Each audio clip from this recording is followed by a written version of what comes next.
slide with just my title on it, posterior fossa tumours? Does that come up? Yep. Okay. Great stuff. All right, so we'll start. So as Victoria said, I'm Emer Campbell, and I'm one of the paediatric neurosurgeons based down here at Glasgow. And I've given the title of my talk as posterior fossa tumours. Now, you could argue that that's really quite vague, and I would say, yes, it is, but that's deliberate. And the reason why I've chosen this title is because that's what I actually have to deal with, in that I don't often know what type of tumour it is before I do the operation. I can make an educated guess, but it doesn't actually sort of change an awful lot of what I have to do. So whereas an oncologist will approach a medulloblastoma very differently to an ependymoma or to a pilocytic astrocytoma, neurosurgeons are sort of one-trick ponies. The only thing we can do is operations. So what I'm going to sort of through is how a surgeon approaches tumours in the posterior fossa, what we're sort of thinking, what our goals of the operation are. We'll also go into a bit about how we use intraoperative imaging. And I'm also going to sort of talk you through how the extent of resection and how important that is has actually changed over the last 10 years, using medulloblastomas as an example. And then finally, there's going to be a little bit on sort of post-operative complications, and in particular, something that you may have seen and heard of called cerebellar mutism or posterior fossa syndrome. So as we said at the beginning, please feel free to interrupt, ask questions as we go along, but there'll also be time at the end as well. So if you talk I work with, they will tell you that I'm a data freak, and I don't believe any presentation can't be improved with some bar charts and some statistics. So to give you an idea of how much of a sort of a workload tumours are for a neurosurgeon, here in Glasgow, we're the biggest paediatric neurosurgical unit in the country, and we're sort of a medium-sized unit within the United Kingdom. We're doing about between 250 and 300 operations a year in children under the age of 16. Tumour-wise, we average between about 20 and 30 tumour operations a year. So it's about 10% of our operative numbers are made up of tumours. And you're getting on average maybe one patient presenting with a tumour every 2 to 3 weeks or thereabouts, but they're often like buses in that you see none for a while and then 3 come along at the same time.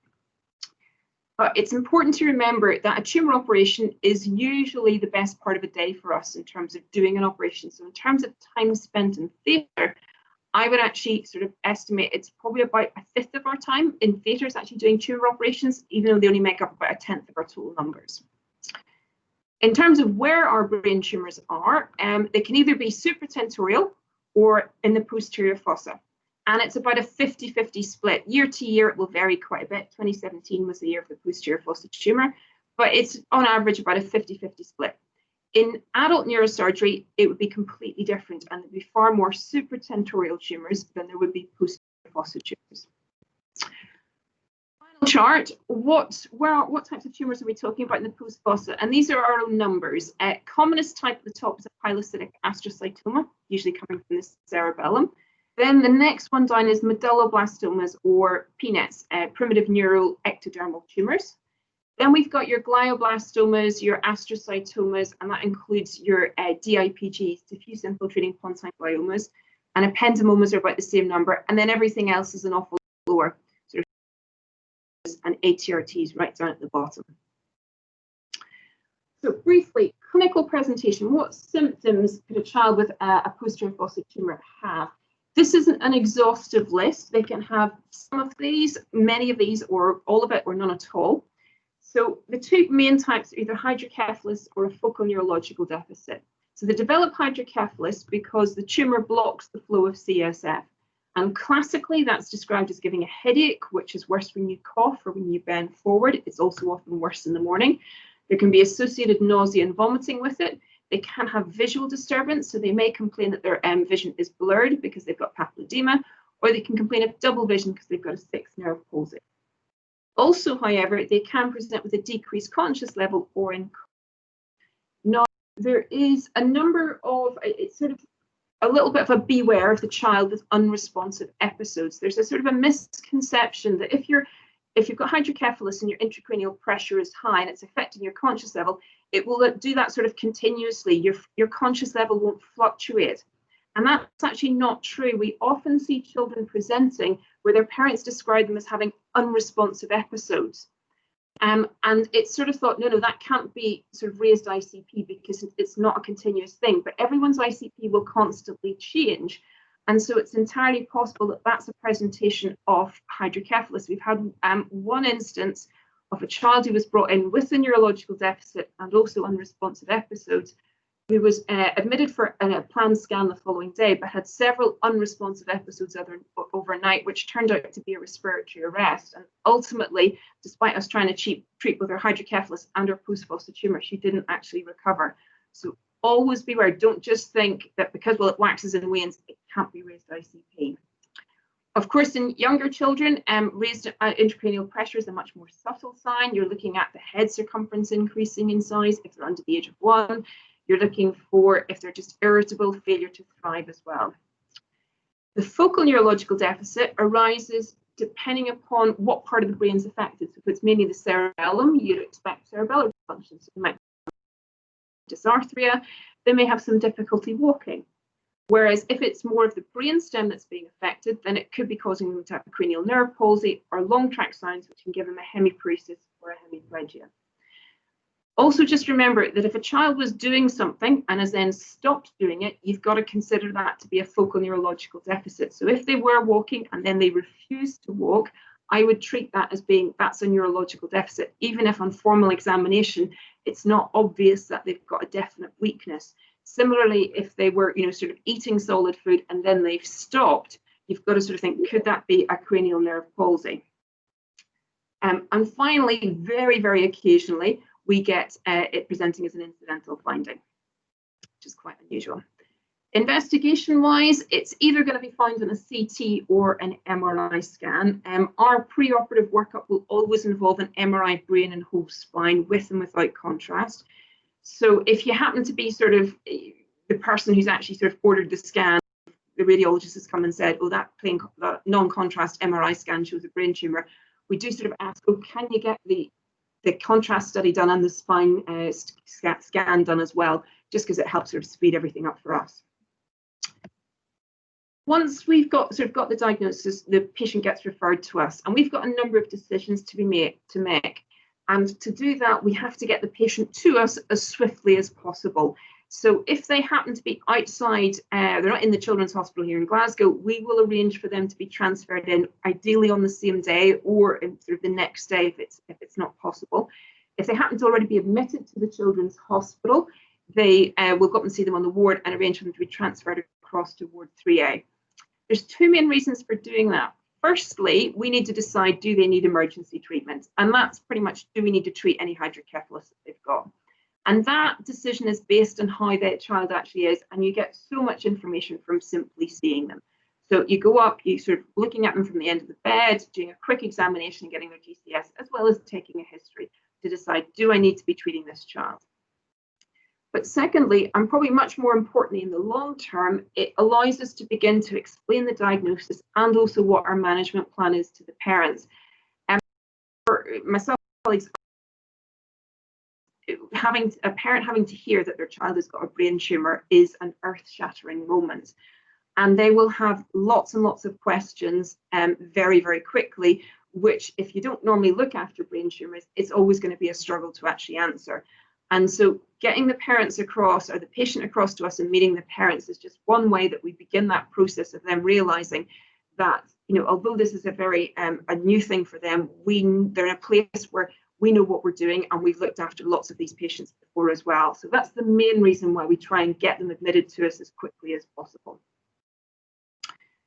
So to give you an example, this is a T2 MRI of a child with a brain tumor. So if we start at the top, the scans just down at the bottom here, these slices, they've got a bit of ventricular mass. Their lateral ventricle CSF, which is white on this T2 sequence, is showing. And their third ventricle is also big as well. But as you sort of work your way down the actual CSF pathway into the aqueduct, and then you see in the fourth ventricle, there's something sitting there, and that is their brain tumor, sitting within their posterior fossa. On another sequence, same patient, on the left, we've got the contrast, scan, and on the right we've got the contrast scan, and in this sequence CSF is darker. And what this is showing us here is where the tumour is sitting, and you're getting the impression with this tumour that it's actually just sitting within the actual fourth ventricle, between the brainstem in front of it and the cerebellum behind it. And that's a rather classic appearance. Now, as a neurosurgeon, when I'm looking at this scan, one of the first questions I'll be asking is it anywhere else, or is it just confined to this one area? So do they have isolated disease in one site, or has it spread or metastasized anywhere else in their central nervous system? And that's a key question, because if it's spread elsewhere in their central nervous system, I will not be able to sort of treat this tumor solely by operating on this one area. And that's an important factor that we need to think about as we plan their actual treatment. I can make a bit of an educated guess, as I said, as to what type of tumor this is, but it is just a guess. The pathology at the end will tell us what it is, but most pilocytic astrocytomas tend to come from the cerebellum or occasionally from the brainstem, and then sort of push into the fourth ventricle, whereas this tumor seems to be sitting wholly within the fourth ventricle. And so you'd sort of say that's probably more likely to be a medulloblastoma or an ependymoma than it is to be a glioma or a pilocytic astrocytoma. But again, it's just an educated guess. One of the key things that you're trying to figure out as a surgeon, though, is what's the relationship between the tumour and the brainstem. There are parts of your brain that aren't that important, like your cerebellar hemispheres, and you can actually take away part of your cerebellar hemisphere, and the patient may not actually have too many issues post-operatively following that. Take away any part of the actual brainstem itself. And so that's the reason why you're trying to work out, is there a sort of a separation or a plane that sits between the tumour and also the brainstem? And sometimes we can see that on the scan, but sometimes it will then be seen only intraoperatively when we've actually opened up. Now, in terms of how do you get to the posterior fossa, the answer is you go in from behind, so in this direction here. And I'll actually show the parents and the kid, if they're old enough, these actual pictures, just so they can understand why they're in the operation, because this is where their tumour is. And with that, you may have heard other surgeons who resect tumours, like for example in the adult world, such as breast tumour surgeons or lung cancer surgeons, and they talk about excising the whole tumour with a clear tumour margin all around it. And that's not possible in the brain. We only talk about doing what we call a resection, taking only the tumour, but not anything else, because obviously we can't take any of the brainstem with it at all. There's no such thing as a wide tumour margin in neurosurgery. And so therefore we say we're going to try and remove as much of this as we safely can, but we're not sure if we're going to be able to remove all of it, because it very much depends how it's interacting with the brain around it. So planning for the operation. We first of all we'll use one of our neurosurgical theatre lists, and it'll be at least a full day's operating. Sometimes we have to go into the evening. On average, it's about 6 to 8 hours of theatre time, but it can go up into 12 to 16 hours sometimes. With that, we need to organise any specialist equipment. We will also plan to get our post-op imaging booked as well. All of the patients have to have an MRI brain within 72 hours of their tumour resection to allow for sort of planning for decisions about residual tumour and so on as well. And so what we will try and do is do it under the same general anaesthetic as the operation itself. We will also sit down and chat with our colleagues. We very much, in our unit here, always do these operations as two consultants. One surgeon will be leading in that they're the patient's consultant, and they're talking to the parents and the child and explaining what's happening and getting everything organised. But there will always be a second consultant who is there to help. And it's sort of experience has taught us that you can't sit and concentrate for 6 to 8 hours without taking a break. You are not at your best. No one is. And if they say that they are, they're lying. And so it's actually a great thing to be able to walk away from the operating table and the operating room for half an hour, get something to eat, just clear your head a bit, knowing that your colleagues come in and taken over and the operation is still progressing and moving on, and you then feel better able to deal with what's ahead, what the next steps are actually going to be. And so we now do that with all of our tumour operations. Finally, of course, we've got to chat to the parents, and we've also got to chat to the patients and let them understand what's happening to them if they're at that age. Once the patient's anaesthetised and moved into theatre, we will then begin our setup. And one of the most important bits of kit that we use is something called neuronavigation, or our image guidance system. And what they involve doing, it's a computer system which takes the patient's pre-operative scans and puts them onto a console. It's got a camera, and we've got to register the patient to a fixed marker, which can either be directly fixed to them by putting it through their skull, or via their actual operating table, which they're also fixed to as well. And we register the patient to their actual marker. We register the patient to the marker, and then once it's actually been processed by the computer, we can take a special pointer, and it will actually, when we apply it to the skull, it then tells us where we are in relation to the patient's scans on the actual screen. So it allows you to map out exactly where the tumour is, and you can sort of say, so here's where it is. This is the easiest trajectory to get in. This is where I need to make my opening to the skull, and so on. And also it allows us to map out the important structures that may be nearby that we want to protect, like the venous sinuses and the posterior fossa. You've got your transverse and your sigmoid sinuses, and they're super important that you know where they are so that you can avoid injuring them. To get into the posterior fossa, we've got to do the operation with you lying on your stomach. So after the patient's fast asleep, they're then basically rolled over so that they're lying on their stomach, and we rigidly fix their head into our actual surgical clamps. The reason for doing that is, first of all, so that the head doesn't move, and secondly, it means that their face is not resting on anything. Because if they're going to be prone for between 6 and 8 hours, there's a real risk of them developing pressure sores if they're actually resting on their face. And I know of one instance where a patient actually lost the sight in one eye because they've been lying prone for so long. Younger children, if you're under the age of 3, we have to use a slightly different system to actually hold them in place. The incision goes straight down the middle. So we start off at your external occipital protuberance, which is the knobbly bit at the back of your skull, and we go straight down to your posterior arch, or to your spinous process of C2, which is the first knobbly bit that you feel in your neck. And if you go straight down the midline, there are a few blood vessels, and so it makes for a less bloody operation. And what we want to expose is the occipital bone, coming down to the foramen magnum, and then the posterior arch of C1. And we're going to take both of these structures off. So the occipital bone comes off, and also the posterior arch of C1 comes off. And that's really just, we take this bit off, which we don't put back at the end, we will put this bit back, is just to sort of create space for any post-operative swelling. Once that's been done, we can then use a second bit of intraoperative kit, which is our ultrasound. And it's just a standard ultrasound machine. It's got the advantage, so once we use that, we can use it as many times as we want to sort of update the picture that we've got. So you use it to begin with, just to see where the tumour is, and have you made your actual bony opening as big as it needs to be. And then with that, you can then use it again halfway through, see how much of the tumour you've got left, where exactly is the brainstem in relation to your tumour and where you're operating. Once we've opened the dura, this is what normal looks like. So this is basically looking at the back of somebody's brain. What we've got here is cerebellar hemisphere, that will be the one on the left, and then you've got the one on the right, just sitting here.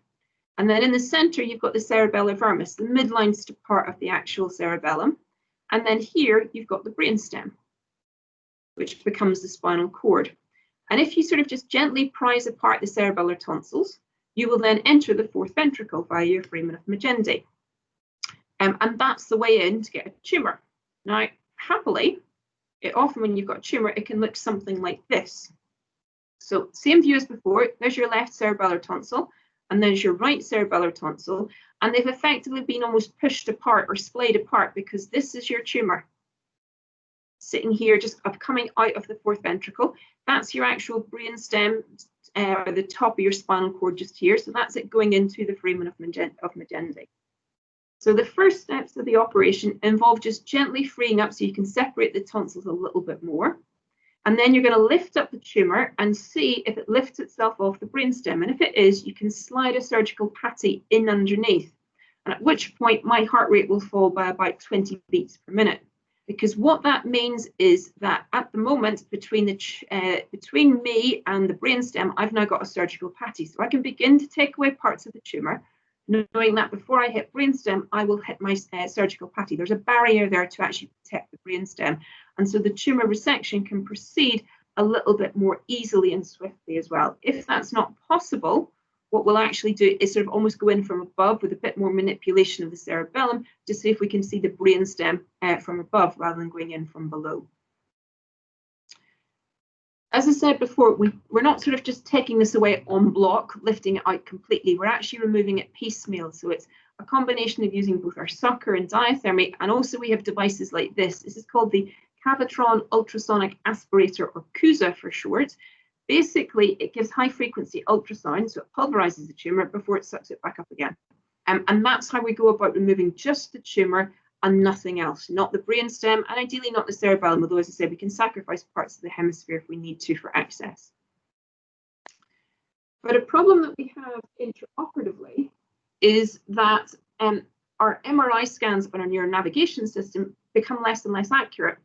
It's the posterior fossa with the tumor inside it, I often think is like, it's like a tent, and the tumor is holding the tent up. So as you take the tumor away, the tent just begins to collapse. And so things are changing on the inside, and your preoperative imaging is less and less helpful.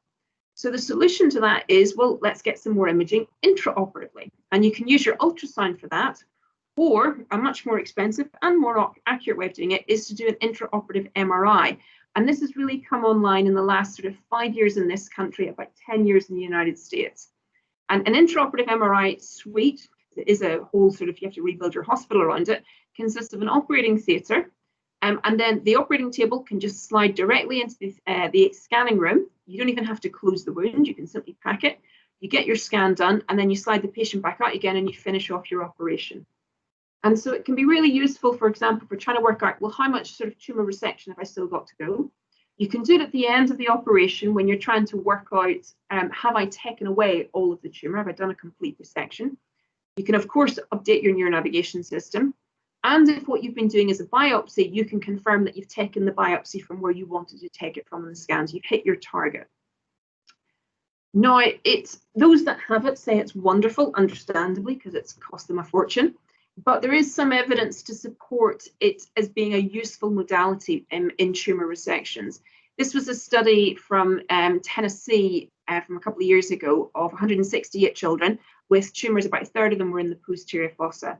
And what they found was that when using this, on average, most patients got one scan, which suggests that they're doing it at the end of the operation to say, yes, I've taken away all that I need to. But a significant number of patients did go back and have further surgery, whereby the scan had identified some tumor that needed to be removed that otherwise may have been missed. Now, we in Glasgow here, unfortunately, don't have an intraoperative MRI scanner. We do have the next best thing, which is our scanner is right next door to our theatre. You've just got to go along a corridor. So we can't just pack and slide them in, but we can get a MRI scan done very quickly under the same anaesthetic. And that's what we now try and do routinely for all of our tumour resections, at least at the end of the operation. This is what you like to see at the end of the operation. This is your fourth ventricle. That's what we call the floor of the fourth ventricle, or the brainstem. That's your aqueduct at the top leading up into the third ventricle. And this is what I mean about it being a bit like a sort of a collapsing tent with the tumour sitting inside. And what you're trying to do is the walls of the tent collapse around you. You're trying to sort of lift them up and remove anything that's sort of sitting in the actual attached to the wall. But ideally, you're not going to touch the floor of your tent because that's your brainstem. And that's a very unforgiving place. It can be argued that if you even sort of like use a sucker slightly wrongly or aggressively on it roughly, it can actually give the patient a palsy, a neurological problem post-operatively. This is also the point where it's super helpful to have a second surgeon present, because after you've sort of, as a primary surgeon, gone right and said, right, well, I've taken away all of the tumour that I can see. If you get your colleague to come in and have another good look around, lifting up the walls of the tent to actually try and see if there's any residual tumour, second check and a second pair of eyes. It's a really helpful and reassuring thing to do.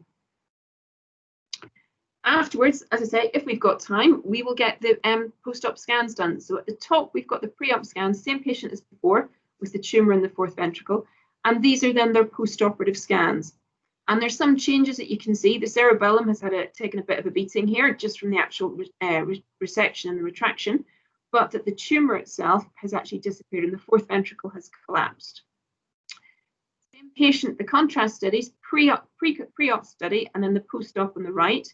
And this time around, again, there's no enhancement in the fourth ventricle because the tumour is gone. There is still a little bit of sort of debris almost sitting in the fourth ventricle, and that'll be a combination of a little bit of post-operative blood and also some of the things that we put in to try and prevent bleeding. Now, previously, there was, it was very much said that we had to try and do a gross total resection, take away all of the tumour if you can. And surgeons would describe sort of talking about going for broke, take away as much as you possibly can, because that's the patient's best chance of a good outcome in terms of their overall survival and prognosis. And it was, if we take medulloblastoma as an example, it was well known that the prognostic factors for medulloblastoma are the age of the patient, in that if the child's young, particularly under the age of 3, that's got a poor prognosis compared to older children, whether or not they've got metastatic disease, and also whether the amount of residual tumour in those that didn't have metastatic disease. How much did you leave behind? Now, as a surgeon, I can only resect, or I can only influence this third thing. I can't change the age of the child, and I can't change whether or not they've got metastatic disease. The only thing I can affect is how much tumour I leave behind, or do not resect. And so this is what was driving surgeons to remove as much of the tumour as they possibly could, sometimes at the expense of giving the child some neurological deficit that you would hope that they would recover from afterwards.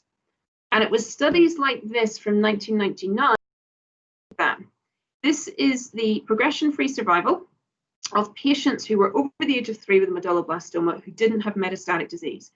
And what it shows is that there was a difference depending upon how much tumour was left behind. So if you left under 1.5 centimetres squared versus if you left more than that, there was a definite difference in their actual progression-free survival. So there was an advantage in taking away as much tumour as possible.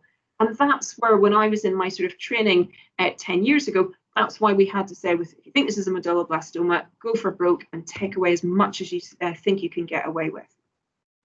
But things have changed with medulloblastomas, and it's beginning to explain something that we probably already knew. You sort of recognise that there were some patients who had a medulloblastoma who seemed to do well. They would get their tumour resected, they would then get their chemo and the radiotherapy, and they responded and they went into remission. And then there was other patients who just seemed to have a difficult time both with their operation, then following on with their chemo and the radiotherapy, and they didn't do as well. And they were all lumped together saying these are all the same type of tumour, they're all medulloblastomas. But we're now beginning to realise that that's not the case. Up until very recently, tumours were all diagnosed histopathologically, meaning that they would be, a pathologist would look at the biopsy samples down a microscope, and based upon what it looked like and using different chemical stains, would then sort of give it, describe it, give it a name based on its appearance. So you would get things like classic medulloblastoma versus something that was a bit more nodular medulloblastoma, that was something a bit more nodular, extensive nodularity, and so on. Now, however, there's been a shift in the last 10 years, and we can now do genetic markers of medulloblastomas. And that has meant that we've now identified different subgroups, and these are sort of the 4 that are known at the moment, but it's probably going to change because they keep finding new molecular markers. And these do have quite a different prognosis for each of these actual groups. And so now there was a study that was produced in the Lancet Oncology in 2016, where they looked at the extent of resection, taking into account what the molecular analysis was, to try and see, did they still have, was it still important to try and remove all the tumour if you possibly could?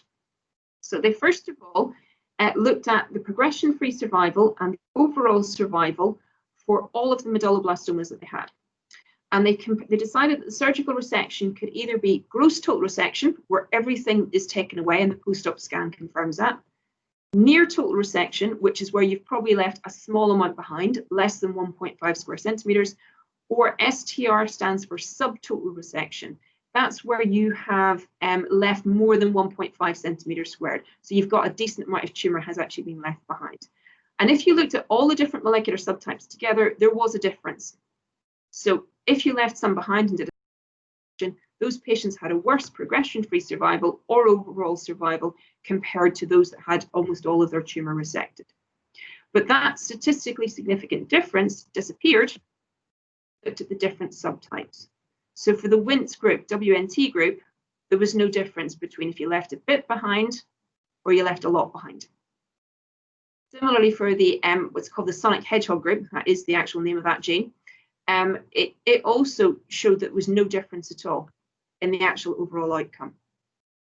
Similarly for the group 3s, and it was only for the group 4 tumours was there an actual evidence of a difference in terms of tumour left behind.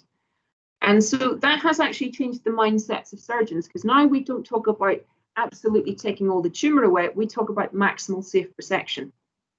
And that if you're leaving small, if you think that taking away part of the medulloblastoma is going to result in some high morbidity, a high risk of morbidity for the patient, which could be devastating for them, there's no actual benefit to actually just doing a gross total resection compared to near total. So it essentially takes the pressure off the neurosurgeons a little bit. And it will also mean that even if on our post-operative scans, we see that there's a small amount of tumour still there, we may not rush straight back to theatre to take it away. We may wait for the pathology and also the molecular markers, because that may actually give us as much more information and tell us what the safest thing to do is getting on with our adjuvant treatment. So after we finish the operation, the patient gets transferred to the high dependency unit after extubation. They usually spend 1 night in HDU before being moved back to our general ward. And they'll be an inpatient with us for between 7 or 10 days as they're recovering. During that time, they may need definitive treatment of their hydrocephalus, and they may not. And then we have our neuro-oncology MDT on a Monday lunchtime, where we get the pathology results. And at that point, if it's decided they need adjuvant treatment, the oncology team will come and meet the family and the patient and begin to lead on their care. Now, this is major surgery. And with any time that you're doing major surgery, there's always morbidity associated with it as well. And about 6 years ago, we set up a prospective system to record our morbidity as it happens. We actually published in 2017 in Child's Nervous System our 2-year results. And one of the things that we wanted to look at and would say is we would define, say what proportion of our operations suffer what we call a significant adverse event.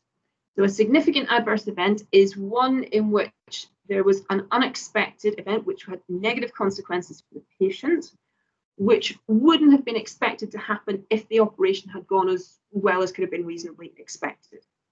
And for all of our operations, we actually quote, we've got a significant adverse event rate of about 19%. So 1 in 5 of our operations suffer a significant adverse event, which usually means the patient may have had to go back to theatre or it's delayed them getting home.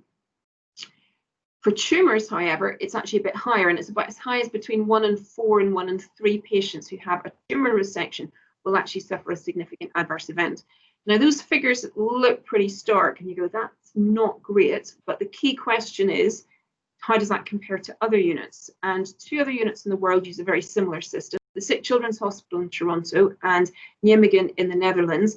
And they also report an adverse event rate of approximately about the same, between 1 in 4 and 1 in 3 patients will actually suffer a significant adverse event. So the overall morbidity that our patients are experiencing, yes, it's high, but it's about the same as other units. What type of morbidity are we talking about? It's worst case is the worsening or a new neurological deficit. By that, it could be a cranial nerve palsy. So if your 6th, 7th, 8th, 9th, 10th, 11th, and 12th cranial nerves are all in the territory of the 4th ventricle. It could be bulbar dysfunction. It could be a hemiparesis or hemiplegia, or it could be this cerebellar mutism syndrome or posterior fossa syndrome, as it's also known as. Looking at that in a bit more detail, it classically follows resection of a posterior fossa tumour, but it can actually occur if you have any trauma to the posterior fossa. Also, it can follow on from infection and strokes as well. Classically, it doesn't start on day 0. It doesn't start when the patient wakes up. It's usually sort of day 1, day 2, where they begin, their speech begins to slow down and they lose a bit of fluency and they can go completely mute. They understand what's being said to them. They can make themselves understood. They can show what their preferences are or communicate using other tools, but they can't actually speak or often make any noise at all. They may have some ataxia with it. They can also be hypotonic. They can even have a hemiparesis, and they can also be quite emotionally labile as well. they often sort of get very upset very quickly and sometimes almost inappropriately. For most patients, they do recover. It does take quite a long time though, and it's significant enough that we will include it in our sort of post-operative sort of complications that potentially could happen as we're talking to the parents to warn them that this may be something that their child will be affected by. Why does it happen? It's thought to be due to an injury to the dentate nuclei, which is on either side of the cerebellar vermis. So as we try and sort of like move this, the cerebellar tonsils apart, we're stretching the cerebellar vermis, and that's thought to be when the injury occurs, and it's the connection between your thalamus and your cortex and also the dentate nucleus. And it was sort of why they thought, well, it's the surgeon that's done it, and we sort of surgeons went, hang on a second, are you sure about that? And there's some evidence, certainly surgery makes it worse, but that if you sort of do detailed testing on these children pre-operatively, and when they've got a post-fossa tumour, there's often some subtle abnormalities that they have that then are made worse by the actual operation itself. It's reported to happen to up to about 1/3 of patients in post-fossa tumour surgery. I would sort of, looking back at our figures, I would probably put ours a little bit lower than that, maybe between 15 and 20%. And it's said to be more likely with midline tumours as well. But it can be a devastating consequence, particularly if it's something whereby this is the only surgery that they don't need any further treatment. In which point you're sort of going, yeah, the good news is that we've sort of treated the tumour with just surgery. They don't need any more. Your child doesn't need any more treatment, but they've going to have a prolonged period of rehab as they get over the injury that's happened as they've taken out the tumour. And that was really all I was going to talk to you about in terms of post-fossa tumours. So to sum up, I think it's a sort of a very big day out sort of in surgery, most importantly for the patient and their family, but also for the surgical team as well. And being prepared and putting a lot of careful thought in beforehand sort of tries to make that day as easy as possible. Thank you. And I will hopefully stop screen sharing. That was wonderful. Thank you very much, Emer. No problem. Any questions anyone's got? Yeah, I can't hear you now. You're on. You're trying to speak. Can you hear me? I can hear you, if you guys can hear me. What's going on? No.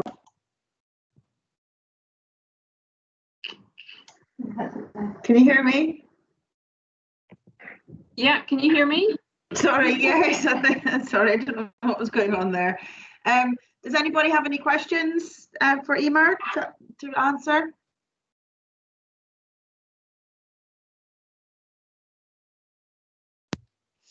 Hi, Emer. Thank you. That was really, really interesting. It's Rachel McAndrew from Edinburgh here. Just in terms of your when you're doing a posterior fossa surgery like this, is it common for you to do sort of access devices or shunt surgery at the same time? Is that something that's done beforehand, or do you not find that it's? So we tend to do here, we tend to put in, if they need treatment of their hydrocephalus, we'll put in an external ventricular drain. Most of the time, that will be done sort of at the time of presentation if we think that they need it. It is occasionally what we will, if it hasn't been done at the time of presentation, we'll do it at the start of the operation, and that's a separate procedure. So we're normally doing it with, it's basically a separate operation, because the patient will be lying supine, so they're lying on their back for that, putting it in the right frontal area up here. And then once that's been done, we will then turn them over so they're lying on their stomachs to actually do the main part of their tumor resection after that. Once that's been done, it's what you're trying to say is, well, if the hydrocephalus is caused by the tumor in the fourth ventricle, by taking out the tumor, we may well have treated the hydrocephalus. And so part of the sort of recovery period in the 7 to 10 days after the actual operation, if they've got their drain in, we can then begin to say, well, how much CSF are they producing into their drain? Now, have we restored the flow of CSF? And if so, can we take the drain out? And you can do that gradually over a couple of days. So it's possible that they may not need to have any permanent treatments of their hydrocephalus. And so therefore avoiding a shunt or any other treatments in the future. A little bit of it will depend whether or not to put a shunt in, depends on, for example, if they are going on to get adjuvant treatment. So if it's a high grade tumor like a Medulloblastoma or an HERT, and the oncology team are going, yeah, we need to get chemotherapy and radiotherapy started as soon as possible, which point we'll be going, okay, we need to push on and make a very quick decision. If they need treatment of their hydrocephalus or a shunt, let's get that in swiftly. But if it's a pilocytic astrocytoma and the plan is just a follow-up scan in 3 months' time, we've got a little bit more time to see if the patient can cope without needing to have a drain in. And so there can be a little bit more discretion there of waiting and seeing. But yeah, we tend to use drains rather than access devices. Any other questions? Can I ask, Emer, I'm Gillian Matheson, one of the OTs in Glasgow. Can you tell when you're doing the surgery whether they're going to have posterior fossa mutism, or is it as much of a surprise to you in the few days afterwards? Pretty much. There's some where you go, I'm really surprised that they've got that problem. And then there's other times where you're going, because sometimes we have to, for example, divide cerebellar vermis just to get access into the tumor. You just take a little part of it and you try and minimize how much you're doing it. But you do that knowing, and you try and avoid doing that. But if you have to do it, you do it. And then you're going, I think they're going to have problems post-op. And then I remember doing one kid, who was in, the next day, and I sort of said, can you tell me your name? And she just sort of said, my name is Elizabeth, Jane Anderson. I was going, because I was assuming that I was going to get her mute, just because you sort of think, so you cannot prepare. It seems to be entirely random is the thing. So you sort of assume it's going to happen and then it doesn't. And then for other patients, you're actually going, oh, damn it. Didn't think that was, I thought I got away without that because I was super careful and we didn't really do much to the vermis. And then you're going, yeah, no, they've got it. Yes. Okay.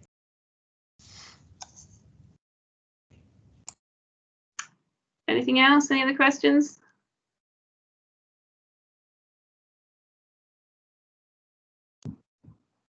Oh,